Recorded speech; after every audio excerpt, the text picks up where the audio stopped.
Welcome to another episode of the Sparkles of Gold Astrology Manifesto podcast. My name is Nicolas Polimenakos.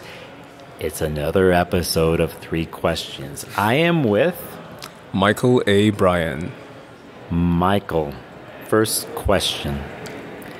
What's your favorite astrological technique? Wow. My favorite astrological technique has to be, at the moment...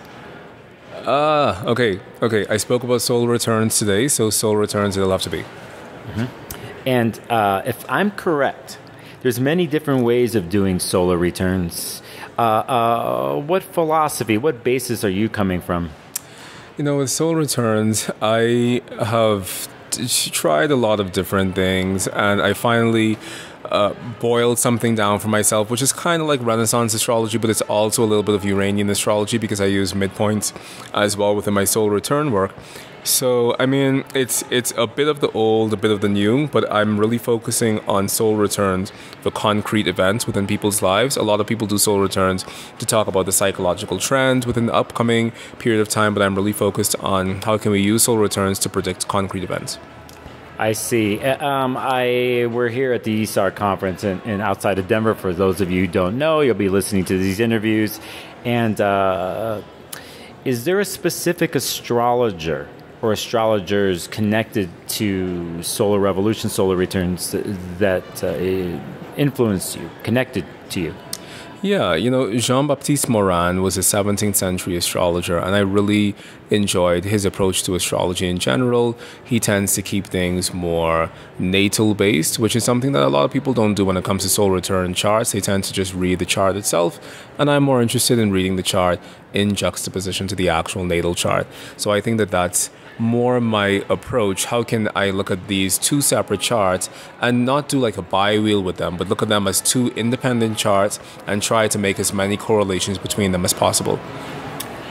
Thank you for answering the first question. Second question. Awesome. What's your earliest memory connected to astrology? My earliest memory connected to astrology, I was just thinking about this today, actually.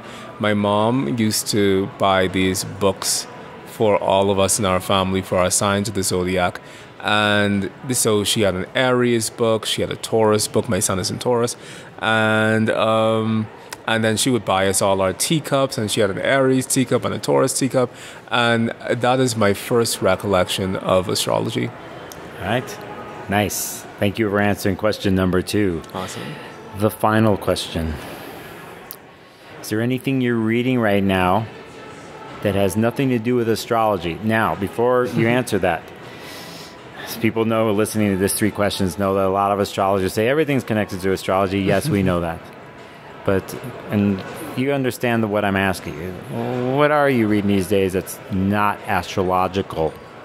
Wow, that's a really tough one. I mean, the only thing I'm reading these days is my book, Mastering Traditional Astrology, which is in the pipeline to be published, and I'm working on that.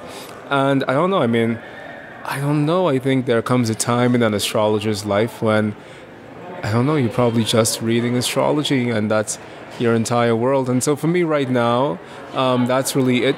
I am a Hebrew calligrapher as well. And so I am reading a lot of books I'm reading a book on traditional Hebrew calligraphy, and that's really important to me. So I think that that's the one non-astrological book I'm reading, Hebrew calligraphy. Okay, I usually end at this point, but I'm not, because I'm going to push you a little bit here. And we're going to go on memory and intuition. Mm-hmm.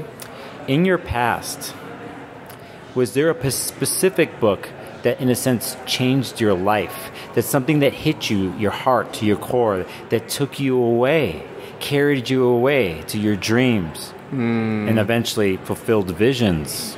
There's a book called Millroy the Magician by Paul Theroux.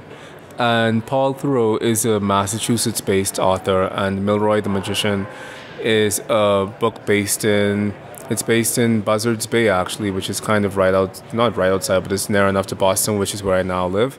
And that book has been the most the singularly most important and most influential book on my entire life I've ever read. And I think that I've tried to fashion my life and my story after Millroy the Magician.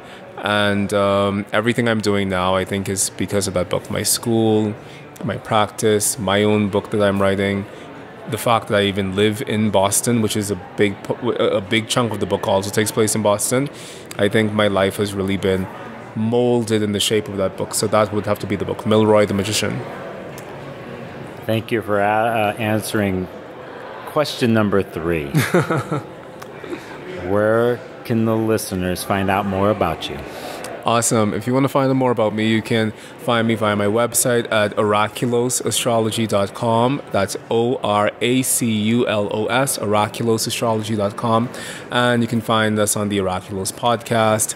And really just look up Mychal Bryan, Mychal Bryan, and you'll find everything you need to know about me online.